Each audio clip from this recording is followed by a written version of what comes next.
Daf Yomi, Tractate Bava, page 14a, at the top of the page, starting with the words Velo kibel alav shmiras nizakav. But he did not undertake the responsibility of safeguarding the lender's ox to prevent it from causing damage. Accordingly, the lender remains responsible for his ox, and if it caused damage to the borrower's ox, the lender is liable, as in any other case in which his ox caused damage.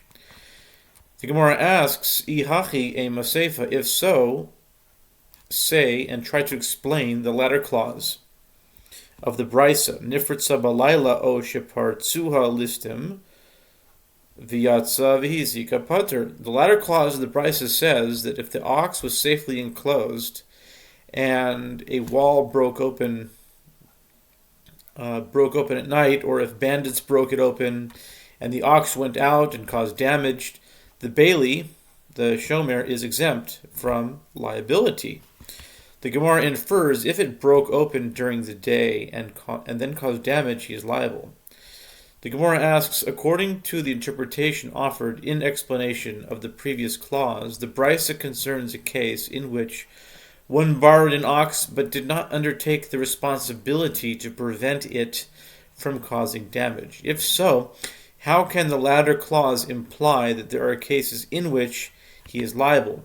If he did not undertake the responsibility of safeguarding the lender's ox to prevent it from causing damage, he should never be liable for the damage that it caused.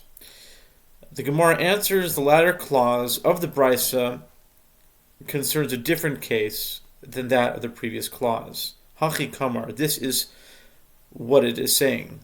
This is what the latter clause of the Brisa is saying. Im kibel alav shmiras nizakav chayev. If, by contrast, the borrower did undertake the responsibility of safeguarding the lender's ox to prevent it from causing damage, if it causes damage, the borrower is liable. But if the ox was safely enclosed and the wall enclosing it broke open at night, or if bandits broke it open and the ox went down and caused damage, he is exempt. The Gemara returns to its prior discussion of the Mishnah's statement concerning property designated for the joint use of the injured party and the one liable for the damage. The Gemara cited Rabbi Elazar's opinion that each partner is exempt from liability for any damage that falls within the categories of trampling or eating that their ox caused to the other partner's property. The Gemara challenges his opinion. Is that so? But didn't Rav Yosef teach in a brisa, in a courtyard designated for the joint use of partners, or in an inn, pundak, one is liable for eating and for trampling caused by an ox of one partner to the property of the other? It would appear that this brisa is a conclusive refutation of the opinion of Rabbi Elazar.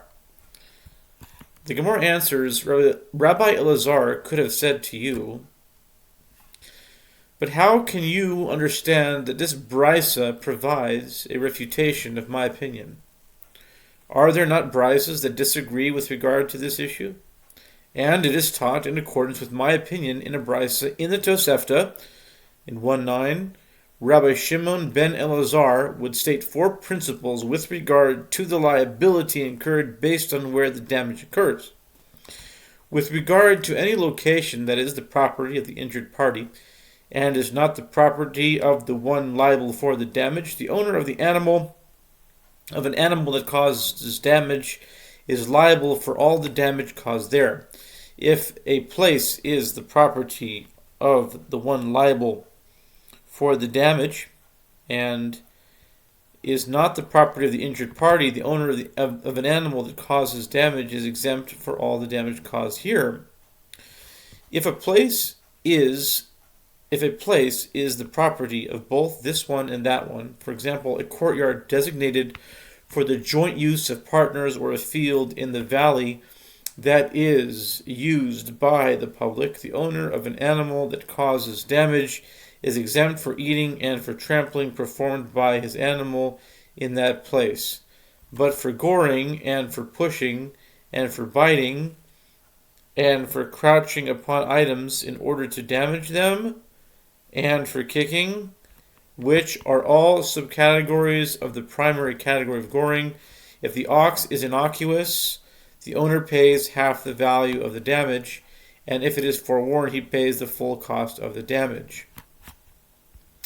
If a place where the damage occurs is the property of neither this one nor that one, for example, the courtyard that is not owned by either of the two of them, the owner of an animal that causes damage is liable for eating and for trampling performed by his animal in that place. But for goring, and for pushing, and for biting, and for crouching upon items in order to damage them, and for kicking, which are all subcategories of the primary category of goring, if the ox is innocuous, the owner pays half the value of the damage, and if it is forewarned, he pays the full cost of the damage.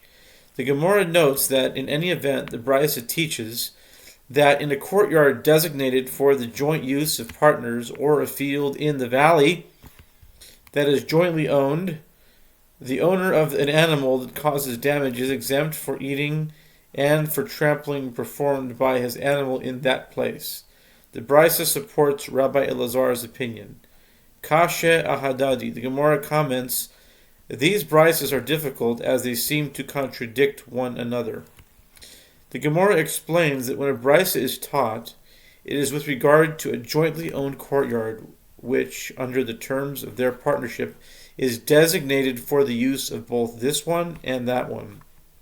In other words, as partners for bringing both produce and oxen there. Since both partners have a right to keep their oxen there, they are not liable for any damage their oxen cause in the jointly owned space. That brisa of Rav Yosef is taught with regard to a jointly owned courtyard, which, under the terms of their partnership, is designated for the purpose of bringing their produce there, but it is not designated for bringing oxen there.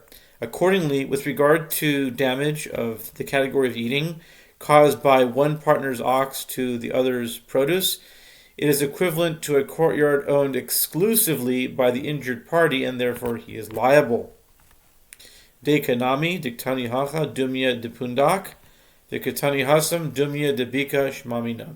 The Gemara notes, in accordance with this explanation, the language of each of these brisas is also precise, as it teaches here in the brisa of Rav Yosef the case of a courtyard that is similar to an inn, where oxen are usually not allowed to be brought, and it teaches there in the second brisa the case of a courtyard that is similar to a field in the valley, where oxen are usually allowed to enter. Conclude from it that the Gemara's distinction between the two brisas is correct. Rabbi Zera objects to this interpretation of Rav Yosef's brisa. Since the courtyard is designated for both of them to keep their produce there, they should not be liable for damage caused by their oxen there, as in order for one to be liable, don't we need a case that fits the depiction of the verse, and it consumed in a field of another? Ubi'er bisdei acher. Exodus 22:4. And since they both have the right to use the courtyard, it does not fulfill this condition. Abiah said to him, since it is not designated for them to keep oxen there, that is sufficient for it to be termed a field of another. Given the distinction between the cases discussed in the Brisas, the Gemara reconsiders the dispute between Rav Chizda and Rav Elazar concerning the Mishnah's statement about property whose use is designated for both the injured party and the one liable for the damage. Rav Acha of Difti said to Ravina, let us say that from the fact that the Brisas do not disagree, as they are referring to different cases, so too the Amoraim, in other words Rav Chizda and Rabbi Elazar, do not disagree, as they are similarly referring to these different cases. Ravina said to him, yes, that is correct, and even if you say that they disagree, Their dispute does not concern every case of a jointly owned courtyard, as the Gemara has assumed.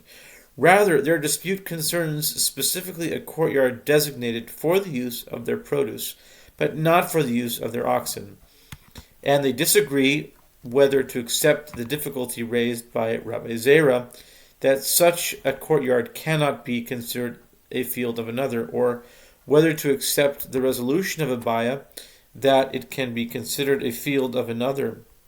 The Gemara returns to the matter itself and analyzes the Brisa in the Tosefta cited above. It states, Rabbi Shimon ben Elazar would state 4 principles with regard to the liability incurred based on where the damage was caused.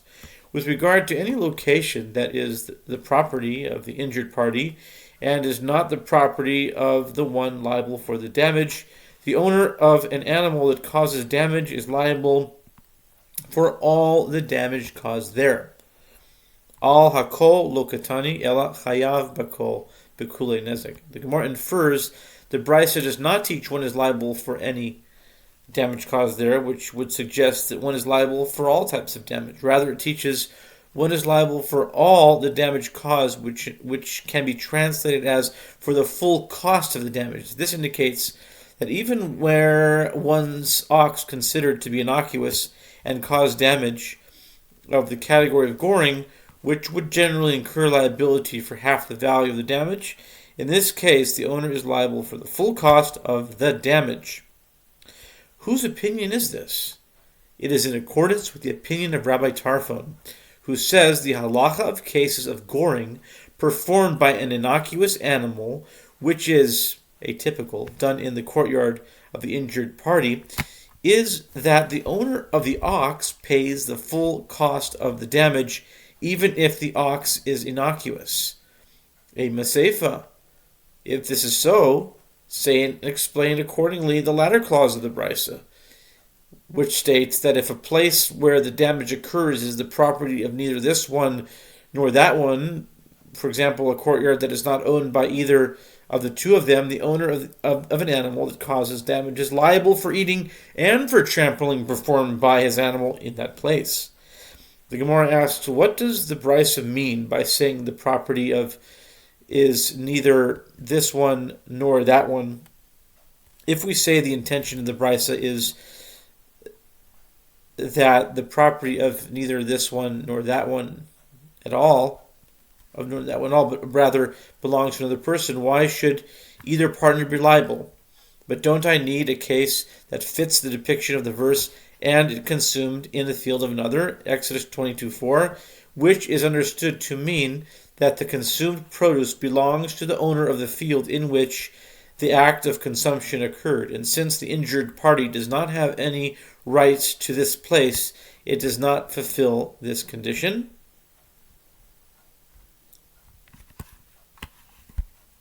Seems that for time we're running out, so we'll stop it here and pick it up in the next video, part 2.